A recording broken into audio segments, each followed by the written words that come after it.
오늘 우리에게 주시는 하나님의 말씀은 사도행전 12장 1절에서 5절까지 말씀입니다. 신약성경 207페이지에 있습니다. 사도행전 12장 1절에서 5절까지 우리 한 목소리로 같이 읽겠습니다. 그때 헤롯 왕이 손을 들어 교회 중에서 몇 사람을 해하려 하여 요한의 형제 야고보를 칼로 죽이니 유대인들이 이 일을 기뻐하는 것을 보고 베드로도 잡으려 할세 때는 무교절 기간이라 잡음에 옥에 가두어 군인 내식인 네페에게 맡겨 지키고 6월절 후에 백성 앞에 끌어내고자 하더라. 이에 베드로는 옥에 갇혔고 교회는 그를 위하여 간절히 하나님께 기도하더라. 아멘. 초대 교회 당시에 유대인들은 교회를 박해했습니다. 예수님의 이름을 전하지 못하게 했습니다.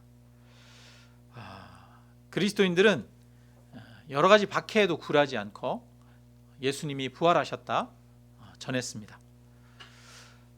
예수님을 믿는 사람들이 점점 더 많아지자 박해의 강도가 점점 더 심해졌습니다. 처음에는 가두고 때리더니 나중에는 스데반 집사님을 급기야 돌로 쳐 죽이기까지 했습니다. 나중에는 유대인들의 재산을 빼앗기도 하고 또 그들을 추방시키기도 했습니다. 그럼에도 불구하고 그리스도인들은 전혀 줄어들지 않았습니다. 유대인들과 그리스도인들 사이에 점점 더 간격이 벌어지게 되고 또 갈등이 표출되었습니다. 처음에는 그 유대인들 그리고 사내들인 공회와 그리스도인들 사이에 이런 여러 가지 마찰들이나 차이가 이렇게 있었지만 점점 더 이게 커지니까 이제 사회 문제가 되는 거죠. 그러니까 당국에서 관심을 가지게 됩니다. 헤롯 왕이 이 일에 개입하기 시작했습니다. 세상에 군사력을 가지고 있고 또 정치적인 권력을 가지고 있는 그 헤롯 왕이 중간에 개입을 하는데 헤롯 왕이 누구 편이겠어요? 유대인들 편이죠. 이 당시에 유대인들은 숫자가 많고 그리스도인들은 아주 소수에 불과합니다. 90% 이상이 다 유대인이니까 정치인으로서는 숫자가 많은 사람들의 편을 들 수밖에 없는 것이죠. 그래서 헤롯은 요한의 형제 야고보를 잡아서 칼로 죽였습니다. 이 야고보는 성경에 보니까 여러 명이 등장해요. 예수님의 형제 야고보도 있습니다. 이후에 교회 리더 중에 한 명이 예수님의 형제 중에 한 명, 야고보가 교회 리더가 되는데요. 예수님의 형제 말고 요한의 형제 야고보가 있어요.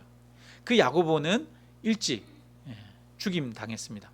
아마 칼에 죽임 당했다라는 이야기를 보면 목이 잘려서 참수 당해서 죽은 것 같아요. 세례 요한도 목이 잘려서 참수 당해서 죽지 않습니까? 그처럼 이제 스데반 이후에 사도들 중에 첫 번째 순교자가 생겼습니다. 야고보를 죽이니까 유대인들이 기뻐했습니다. 유대인들이 너무 좋아했어요. 그래서 헤롯에 대한 지지율이 올라가는 거예요. 그걸 보고 헤롯이 내가 이 그리스도인들을 핍박하면은 유대인들이 나를 지지하는구나, 좋아하는구나, 이걸 안 거예요. 그러니까 헤롯은 더 강력하게 예수 믿는 사람들을 박해하기 위해서 베드로도 잡아서 가두었습니다. 헤롯 왕에 의해서 교회에 피바람이 불었습니다.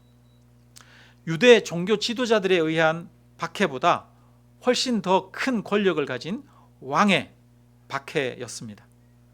종교 권력뿐 아니라 거대한 정치 권력마저 교회를 핍박했습니다. 심지어는 죽이기까지 했으니까요. 세상이 모두 교회의 적이 되었습니다. 교회는 마치 사방에서 우겨 쌈을 당한 것처럼 되었습니다.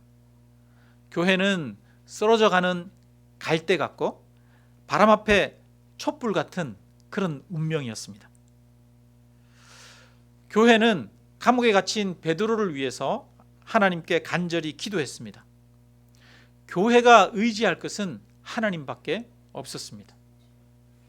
교회는 주변의 사람들을 의지할 수도 없습니다. 누군가에게 부당하다라고 호소할 수도 없었죠. 억울함을 이야기할 수도 없습니다. 오직 하나님께 기도하는 것뿐이었습니다. 이제 베드로가 갇혔어요. 그런데 헤롯은 베드로를 바로 죽일 수가 없었습니다. 왜냐하면 베드로를 잡은 그때가 무교절이었어요. 축제 기간이었어요. 축제 기간에 유대인의 명절에 사람을 죽일 수는 없는 거죠. 그래서 명절이 끝나는 날 죽이려고 했습니다. 베드로가 죽기로 예정된 그 전날 밤이었어요. 아마 베드로도 자기가 곧 죽을 것이라는 것을 알 수 있었을 것입니다. 야고보도 가차없이 죽였으니까요. 베드로도 이제 나도 곧 죽겠구나. 오늘 명절이 끝나니 내일이면 나는 죽는다. 이렇게 알 수가 있었겠죠. 그런데 그 베드로가 감옥에서 단잠을 자고 있습니다. 불편해요. 손에 쇠사슬로 손이 묶여 있습니다. 손발이 묶여 있고 좌우에는 군사가 같이 누워서 그를 지키고 있습니다. 그런데도 불편해서 잠을 설칠 법하고 밤새도록 내일 죽을 것을 고민하고 걱정하고 불안해하며 잠을 못 이룰 만한데도 베드로는 쿨쿨 잠을 잤습니다. 천사가 그를 깨울 때 그냥 일어나지 않아서 옆구리를 쳐야 했습니다. 마치 큰 풍랑이 이는 배에서 잠을 주무시던 예수님처럼 베드로도 편안하게 잠을 자고 있습니다. 예수님이 풍랑이 이는 배에서 잠들어 계실 때 제자들은 배가 침몰할까 두려워서 호들갑을 떨었습니다. 그들은 불안해했습니다. 그런데 이제 베드로가 반대가 되었어요. 베드로가 탄 배가 침몰할 위기에 있는데 마치 예수님처럼 편안하게 쿨쿨 잠을 자는 사람이 되었습니다. 베드로는 죽음을 눈앞에 두고도 그 마음에 평강을 잃지 않았습니다. 여러분, 무엇이 베드로를 이처럼 담대한 사람으로 만들었습니까? 죽음을 앞에 두고 한치의 흔들림 없는 사람으로 베드로를 변화시킨 것은 무엇입니까? 바로 예수 그리스도께서 십자가에 죽으시고 부활하신 것입니다. 베드로는 부활하신 예수님을 만났습니다. 그리고 나는 부활이요 생명이니 나를 믿는 자는 죽어도 살겠고 무릇 살아서 나를 믿는 자는 영원히 죽지 아니하리라 라고 하는 약속을 받았습니다. 이 세상의 죽음 앞에 이처럼 평안하게 하고 담대하게 하고 확신 있게 하는 다른 것은 없습니다. 오직 예수 그리스도 외에 천국에 대한 확신을 가지게 하는 것은 없습니다. 예수님은 우리를 죽음 앞에서도 평안하게 하고 기쁘게 하며 담대하게 하시는 분입니다. 이것이 세상의 여러 종교와 기독교의 차이죠. 여러분, 세상 사람들에게 한번 물어보십시오. 오늘 죽는다면 천국에 갈 수 있습니까? 당신은 오늘 죽는다면 천국에 갈 것이라는 것을 확신하십니까? 한번 물어보십시오. 그러면 세상 사람들은 네, 당연히 천국 가죠. 이렇게 확신할 수 있을까요? 확신할 수 없습니다. 이슬람은 자신의 선행보다 악행이 많으면 지옥에 가고 선행이 더 많으면 천국에 간다라고 그렇게 말합니다. 그러면 구원은 정해져 있습니까? 정해져 있지 않습니까? 이슬람에게 구원이 정해져 있어요? 안 정해져 있어요? 이슬람에게는 자기가 선행을 더 많이 하면 천국에 간대요. 메카를 가고 기도를 하고 여러 가지 그런 것들이 있어요. 그걸 하면 천국에 간다는 거예요. 그러면 천국이 약속되어져 있습니까? 약속되어져 있지 않습니까? 약속되어 있지 않잖아요. 죽는 순간까지 모르잖아요. 선행이 더 많은지 악행이 더 많은지 나중에 살아봐야 결론이 나는 거잖아요. 그리고 자기가 선행을 더 많이 했다라고 생각하는데 그거에 대한 확신이 있습니까? 없습니까? 나는 선행이라고 생각했는데 그것이 누군가에게 피해를 줄 수도 있고 악행일 수도 있잖아요. 그러니까 나는 선하게 살았다라고, 선행이 더 많다라고 보증해 줄 수 있는 사람이 아무도 없어요. 그러니까 이 이슬람에서 구원은 미래의 일입니다. 미래에 결정되는 일이에요. 그리고 그것을 아무도 보증해 줄 수 없습니다. 확신할 수 없습니다. 그래서 불안하고 염려에 빠질 수밖에 없는 것이죠. 그러면 불교는 어떻습니까? 불교는 스스로 깨달아서 해탈하면 천국에 간다라고 합니다. 불교의 구원도 스스로 내가 내 힘으로 얻는 것입니다. 그것은 미래에 벌어질 일이죠. 지금 해탈하지 않았지만 해탈해서 온전히 깨달아서 더 이상 세상 유혹에 흔들림 없게 되는 것이 바로 구원이지요. 불교의 구원도 미래의 일입니다. 약속되어진 것이 아니고 성취되어진 것이 아니죠. 얼마 전에 제가 인터넷에서 강의를 보면서 유명한 그런 그 스님이 강론하는 것을 들은 적이 있어요. 그런데 그 스님이 이 법문을 강론하면서 그러는 거예요. 자기는 지금까지 살아오면서 해탈한 사람을 본 적이 있다 없다? 한 사람도 본 적이 없대요. 여러분 웃기죠? 해탈한 사람을 한 사람도 본 적이 없대요. 그것도 평생 자신을 갈고 닦은 스님이 그런 얘기를 하는 거예요. 그러면서 자기도 해탈 못했다는 거예요. 그러니까 구원의 확신이 있어요, 없어요? 없어요. 없어요. 불교는 미래의 일이고 자기가 스스로 자기 힘으로 해탈에 이르러야 하는데 아무것도 약속되어진 것이 없어요. 보증되어진 것이 없어요. 그러나 우리 그리스도인들은 영원한 천국을 확신할 수 있습니다. 왜냐하면 이 천국은 나의 노력으로 내 힘으로 내게 주어지는 것이 아니기 때문입니다. 천국은 하나님의 아들 예수 그리스도께서 십자가에 죽으시고 우리의 죄를 씻으시고 부활하심으로써 우리에게 주신 선물입니다. 내 노력으로 얻는 것이 아니라 주님이 주시는 선물입니다. 구원은 내가 이루는 것이 아니라 예수님이 친히 이루시는 것입니다. 이 구원은 내가 앞으로 이루어야 할 것이기 이전에 이미 예수님에 의해서 십자가와 부활을 통해 이루어진 것입니다. 십자가에서 이미 성취된 것입니다. 십자가에서 저와 여러분의 죄가 씻어졌습니다. 그러니까 기독교인들은 내 죄가 사해졌음을 확신할 수 있습니다. 그러니까 기독교의 구원은 이미 확정된 것이죠. 그러므로 우리는 담대할 수 있는 것입니다. 죽음 앞에서도 구원을 확신할 수 있고 담대할 수 있는 것이죠. 베드로는 하나님의 아들 예수 그리스도께서 십자가에서 대신 죽으시고 부활하셔서 구원을 이루신 것을 직접 눈으로 보고 알았고 믿었습니다. 그럼 베드로가 부활하신 예수님을 만났잖아요. 그죠?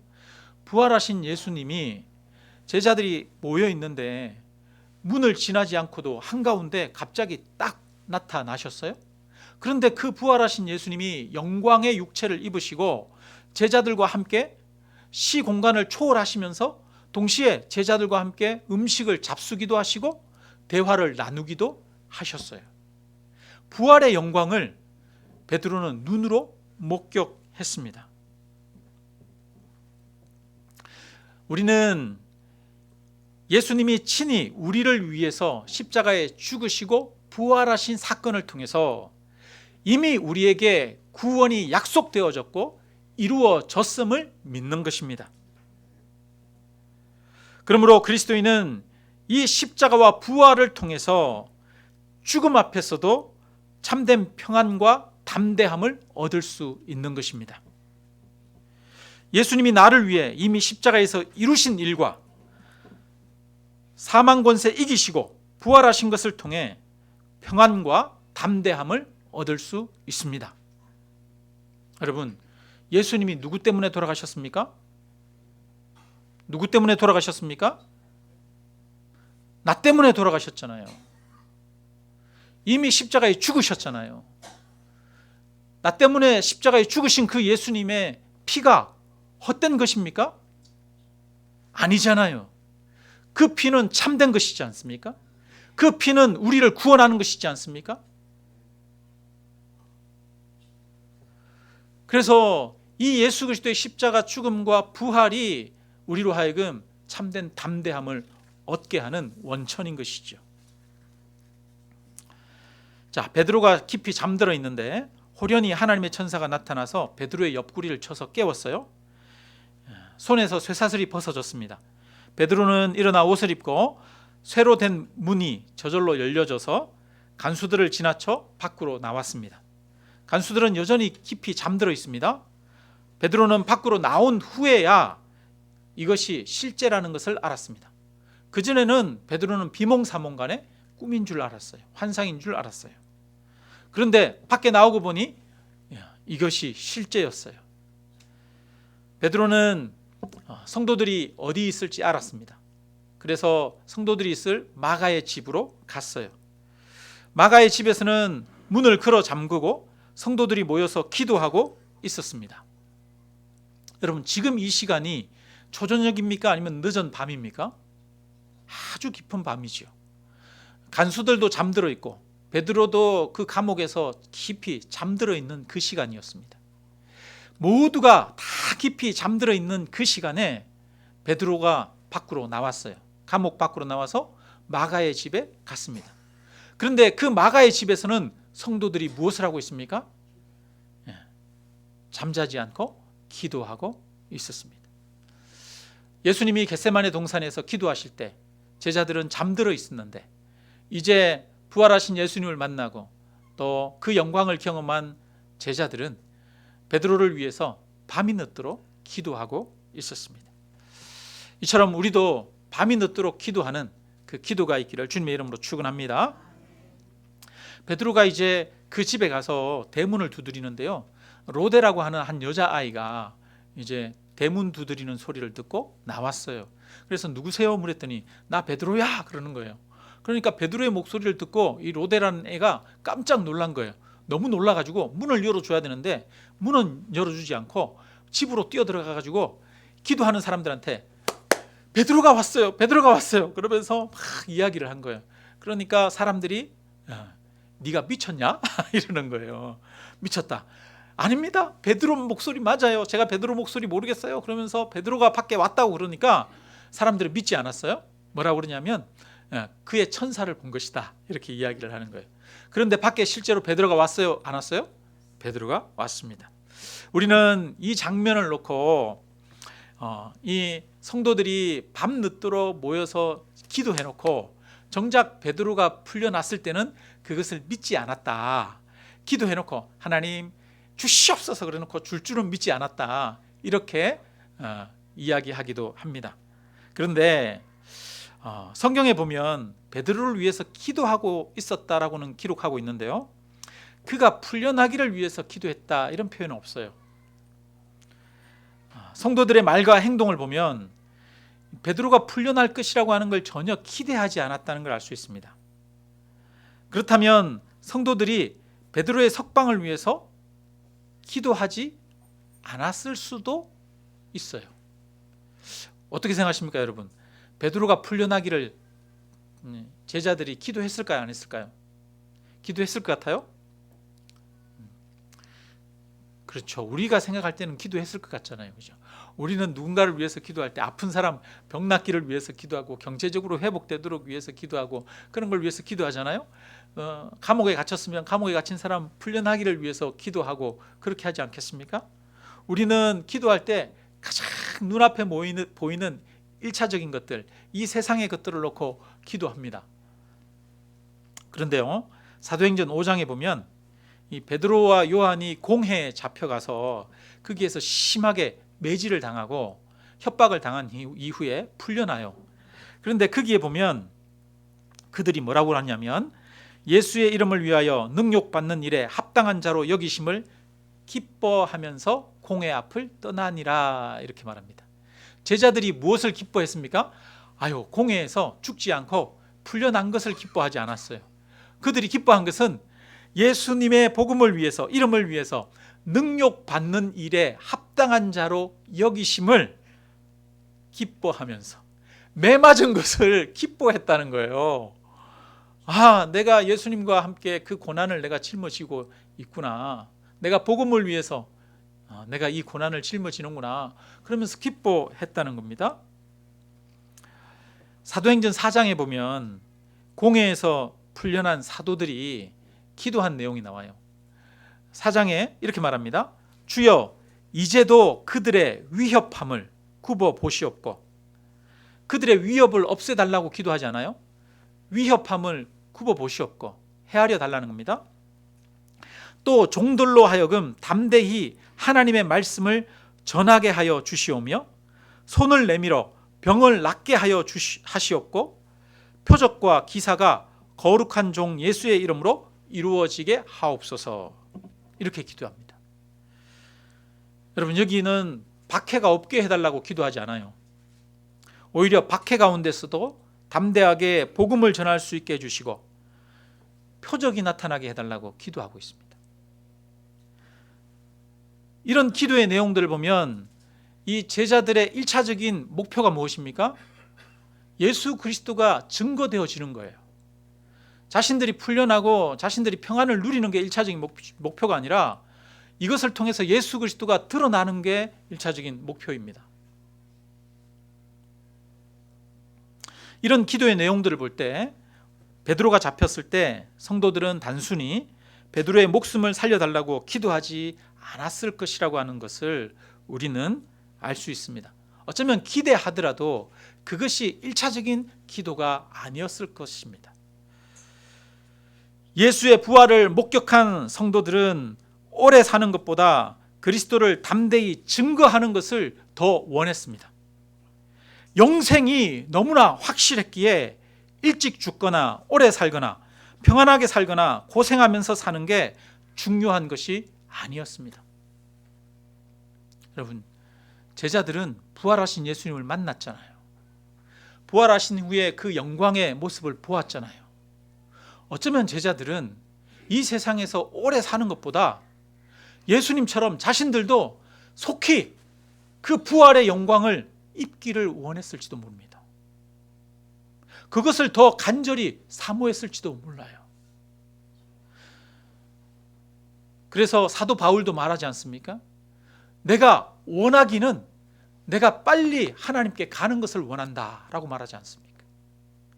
그러나 내가 살아있는 것이 너희를 위해서 유익하다 이렇게 말합니다. 이 바울도 그가 속히 주님께로 가는 것을 더 원했습니다. 바울도 예수님의 부활을 경험한 사람이죠. 부활을 경험한 사람들에게 이 세상에서 오래 살거나 일찍 죽거나 그건 문제가 아니었습니다. 이 세상에서 평안하게 살거나 아니면 고생을 하거나 그것은 중요한 것이 아니었습니다. 성도들에게 중요한 것은 사람들에게 참된 진리가 되고 구원이 되는 예수 그리스도를 박해 가운데서도 증거하는 것이었습니다. 오늘 우리가 이처럼 여러분 예수를 믿게 된 것은 자신의 목숨보다 복음을 증거하는 것을 더 중요하게 여기는 그리스도인들 때문에 복음을 믿게 되었습니다. 여러분, 예수님은 예수님 자신의 평안과 자신의 목숨보다 우리를 더 귀히 여기셨습니다. 그래서 예수님은 십자가에 우리를 대신해서 죽으셨죠. 그런데 예수님을 따르는 제자들도 자신들이 편안하게 이 세상에서 오래 사는 것보다 자신들이 예수 그리스도의 복음을 증거하기 위해 죽는 것을 더 좋게 여겼습니다. 예수님을 따르는 수많은 사람들이 목숨을 지키는 것보다 복음을 전하기 위해서 기꺼이 죽음을 선택했습니다. 오늘 우리가 예수님을 알게 된 것은 바로 이러한 제자들의 죽음을 두려워하지 않는 선택 때문이었습니다. 우리나라에 최초로 온 개신교 선교사가 토마스 선교사입니다. 영국에서 오신 분인데요. 1866년에 우리나라에 왔어요. 토마스 선교사는 나이 30에 우리나라에서 대동강변에 이제 제너럴 셔먼호를 타고 왔다가 거기에서 대동강변에 내렸다가 거기에서 참수당해서 죽습니다. 젊은 나이에 영국에서 대학까지 졸업하고 그 다음에 중국으로 건너가서 20대에 중국에서 선교사 훈련을 받고 그리고 젊은 30살에 한국에 왔는데 발을 디디자마자 그냥 목이 잘려서 죽었어요. 토마스 선교사가 한 것은 죽기 전에 성경책 몇 권 사람들에게 주고 죽은 게 전부였습니다. 그 성경책 몇 권 전해주기 위해서 자신의 생을 기꺼이 버렸어요. 그러나 그의 죽음은 헛되지 않았습니다.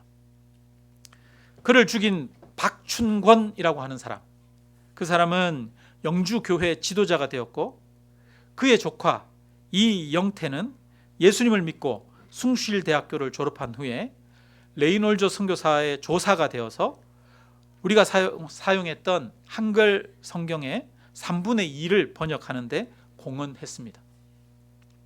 그리고 토마스 선교사가 건네준 그 성경을 받아서 그 성경으로 집에 도배를 했던 사람이 있는데요. 박영식이라고 하는 사람입니다. 옛날에는 집이 그냥 흙벽이었잖아요. 뭐 비싼 한지를 이렇게 벽에 바를 수도 없고 그때는 신문지도 없고 그렇잖아요. 그러니까 그냥 서민들의 집은 다 그냥 흙벽인 것이죠. 뭐 조금 잘 살면 회칠을 할 정도고. 그런데 거기에 이 성경책, 두꺼운 성경책이 있으니까 한지로 된 성경책 얼마나 좋아요. 그러니까 그거를 옛날에는 또 다 이렇게 그 끈으로 이렇게 묶은 거잖아요. 그걸 끈을 풀고 이렇게 쫙 펴면 넓게 펴지지 않습니까? 그 한지를 가지고 집에다가 도배를 했어요. 박영식이 집을 다 도배를 해놓고 맨날 누워서 이렇게 벽을 보면 한자가 이렇게 보이는 거예요. 성경 말씀이 보이는 거예요. 이쪽으로 누워도 말씀이 보이는 거예요. 그래가지고 박영식이 그 성경을 보다가 집에 있는 도배지를 보다가, 여러분 우리도 옛날에 꽃무늬 보면 집에 꽃무늬 도배지 많이 있었잖아요. 이렇게 누워가지고 꽃무늬 무늬 맞추기 하고 막 그러지 않았어요, 그죠? 그 한지로 된 도배지, 성경으로 된 도배지를 보다가 박영식이 예수님을 믿게 되었습니다. 그리고 그 박영식의 집이 나중에 널다리꼴 교회가 되었습니다. 이 교회가 1907년 평양 대부흥이 일어났던 장대현 교회로 증축되었습니다. 젊은 토마스 선교사의 죽음은 결국 헛된 죽음인 것 같지만 한국 복음화의 밑거름이 되었습니다. 그리스도인들이 겪는 희생이 헛된 것 같지만 결코 헛되지 않습니다. 순교는 부흥의 밑거름이 됩니다. 박해가 일어나고 교회는 바람 앞에, 세상의 그 권력 앞에 촛불같이 위태위태해 보이지만 하나님께서는 당신의 교회와 성도들을 굳게 지켜주시고 인도해 주십니다. 헤롯의 권세가 강한 것 같지만 참 권세는 하나님께 있습니다. 여러분, 사도행전 12장의 앞부분에 보면 박해에 대한 이야기로 시작합니다. 그러면 결론은 어떻게 돼야 되겠어요? 교회가 쪼그라들었더라. 교회가 위축되었더라. 이게 우리가 생각하는 결론 아닙니까? 그런데 한번 뒷부분의 결론을 보십시오. 24절을 우리 한번 같이 읽겠습니다. 같이 읽습니다. 하나님의 말씀은 흥왕하여 더하더라. 아멘. 박해가 교회에 몰아닥치고 사도들을 죽였는데 오히려 하나님의 말씀은 흥왕하더라 라고 하는 것입니다. 여러분, 이것이 바로 복음의 능력입니다. 이것이 바로 십자가와 부활의 능력이죠.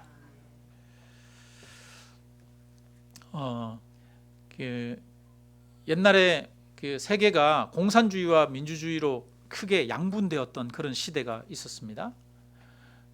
소련 그리고 그 주변의 동유럽, 루마니아나 폴란드나 이런 데가 다 공산화를 경험했었죠.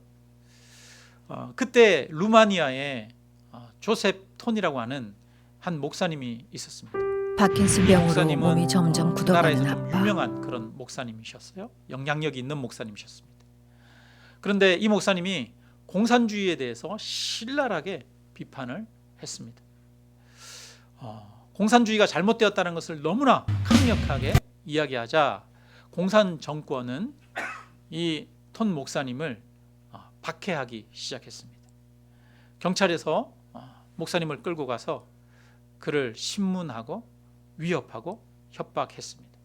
심지어는 목숨을 죽이려고 하는 그런 위협까지도 했습니다.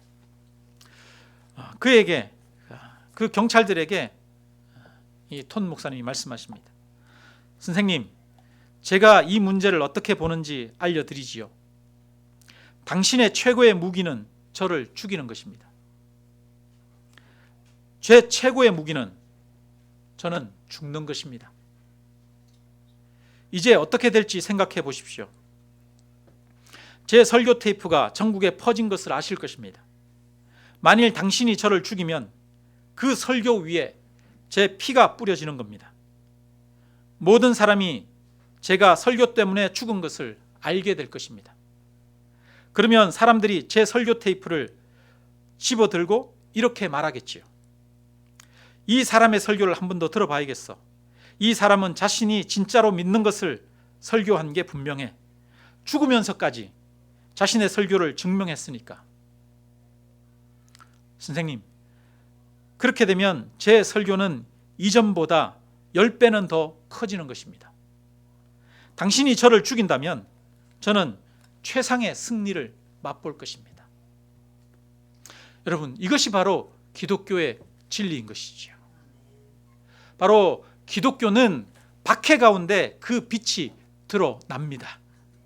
평안할 때 빛이 드러나는 것이 아니라 박해 가운데서도 성도들이 예수 그리스도의 십자가 죽음과 그 부활을 통해 죽음에 대한 두려움을 이기고 평안을 경험함으로써 바로 이 복음의 힘이 드러나게 되어지는 것이죠. 박해를 통해서 신앙은 더욱 강력해집니다. 박해를 통해서 신앙은 순수해집니다. 박해가 있으면 교회가 위축될 것 같지만 그렇지 않습니다.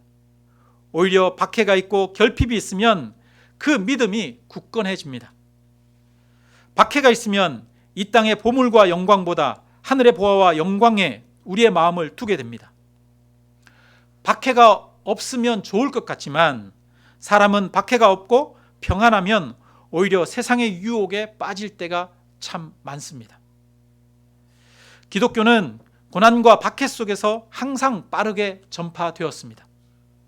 로마가 기독교인들을 박해할 때 수많은 그리스도인들이 칼에 죽고 짐승에게 죽임당했습니다. 그러나 그리스도인들은 죽으면서도 자신이 믿는 그 믿음을 저버리지 않았습니다. 자신을 죽이는 이들을 향해서 저주하거나 원망하지도 않았습니다. 기독교인들은 박해로 인한 죽음을 받아들이며 그 가운데서도 소망을 잃지 않았습니다. 성도들의 죽음을 목격한 사람들은 그리스도인들 안에 있는 담대함이 무엇이고 그 안에 있는 평안함이 무엇인지 궁금해 했습니다. 성도들은 오히려 박해와 죽음을 통해서 십자가와 부활의 진리를 세상에 드러냈습니다. 예수 그리스도의 복음이야말로 죽음 앞에서도 담대하게 하는 힘이라는 것이 박해를 통해서 드러났습니다. 그래서 박해는 예수 그리스도의 그 복음이 진리가 되고 또 그것이 힘이라고 하는 것을 증명하는 기회가 되는 것입니다. 13장 24절에 말씀에 보면 하나님의 말씀이 흥왕하여 더하게 되었다라고 합니다. 12장 앞부분에는 박해를 이야기하면서 칼로 사도들을 죽인 것을 이야기하는데 하나님의 말씀은 더욱 흥왕하게 되었습니다. 이것이 바로 복음이 가진 힘입니다. 복음이 가진 능력입니다. 예수 그리스도의 십자가와 부활의 힘입니다.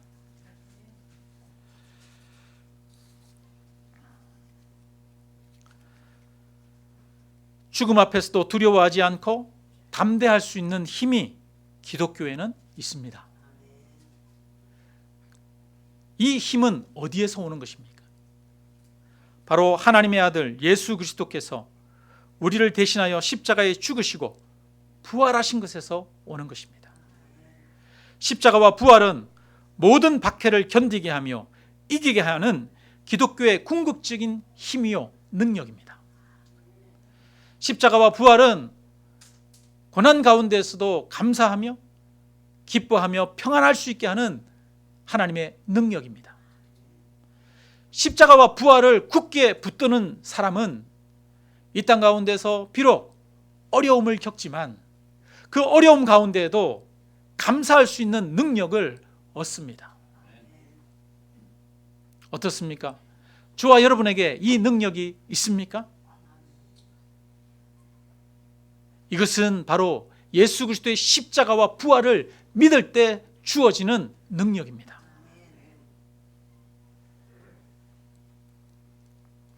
박해와 고난을 대적할 수 있는 것, 이 땅을 이길 수 있는 무기는 바로 하나님의 아들 예수 그리스도께서 십자가에 죽으시고 부활하셨다는 것입니다. 그래서 십자가에 죽으시고 부활하신 것은 사망 권세를 이기고 사단의 권세를 깨뜨리는 하나님의 능력이 되십니다. 바울은 말합니다. 유대인은 표적을 구하고 헬라인은 지혜를 찾으나 우리는 십자가에 못 박힌 그리스도를 전하니 유대인에게는 거리끼는 것이요 이방인에게는 미련한 것이로되 오직 부르심을 받은 자들에게는 유대인이나 헬라인이나 그리스도는 하나님의 능력이요 하나님의 지혜니라. 예수 그리스도의 십자가와 부활이 하나님의 능력이고 하나님의 지혜입니다. 이것을 굳게 붙드는 자에게 하나님의 기쁨이, 하나님의 평강이 주어질 줄로 믿습니다. 여러분, 누가 진정한 승리자입니까? 죽임당한 야고보가 승리자입니까? 아니면 야고보를 죽였던 이 헤롯 왕이 승리자입니까? 성경은 헤롯 왕의 최후를 이야기하고 있습니다. 헤롯 왕은 나중에 그가 시돈 사람들이 그를 보면서 이것은 사람의 목소리가 아니라 신의 목소리다 라고 할 때 사람들의 인정하는 소리를 듣고 그것이 기뻐하면서 영광을 하나님께 돌리지 않았습니다. 그러자 하나님의 천사가 쳐서 그가 벌레가 먹어 죽었다라고 말합니다. 헤롯 왕이 얼마나 큰 권세를 가지고 있습니까? 많은 권세, 큰 권세를 가지고 있었는데 사실 그는 두려움에 떠는 사람이었습니다. 헤롯 왕은 사람들의 시선에 목매인 사람이에요. 헤롯이 왜 그리스도인들을 박해하고 죽였습니까? 왜냐하면 유대인들로부터 인정받기 위한 것이죠. 유대인들을 두려워하고 유대인들로부터 인정받기 원해서 야고보를 죽였어요. 야고보를 죽였더니 유대인들이 기뻐하고 좋아합니다. 그랬더니 베드로도 죽이려고 했습니다. 헤롯은 권세를 가지고 있지만 사실은 누구를 두려워했습니까? 사람을 두려워했습니다. 그리고 결국 그는 하나님의 저주를 받아 충이 먹어 벌레에 의해 죽게 됩니다. 얼마나 비참한 인생입니까? 그러나 야고보를 보십시오. 야고보는 예수 그리스도를 믿는 것 때문에 젊은 나이에 칼에 참수당해 죽었습니다. 야고보가 죽을 때 어떤 모습이었을까요? 그는 사람들을 저주하지 않았을 것입니다. 죽으면서까지도 사람들을 긍휼히 여기고 불쌍히 여겼을 것입니다.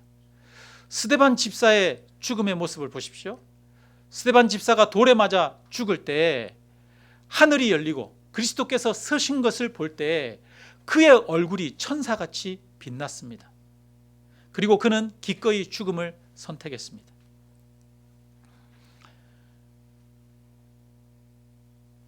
제자들은 예수님이 십자가에 죽으시고 부활하신 그 영광의 모습을 보았습니다. 그 부활하신 영광의 모습을 본 제자들은 마지막에 자신들이 순교할 때에도 자신도 이제 예수님과 같은 영화로운 사람이 몸이 될 것을 기대하면서 소망 가운데 기쁨으로 죽음을 받아들였습니다.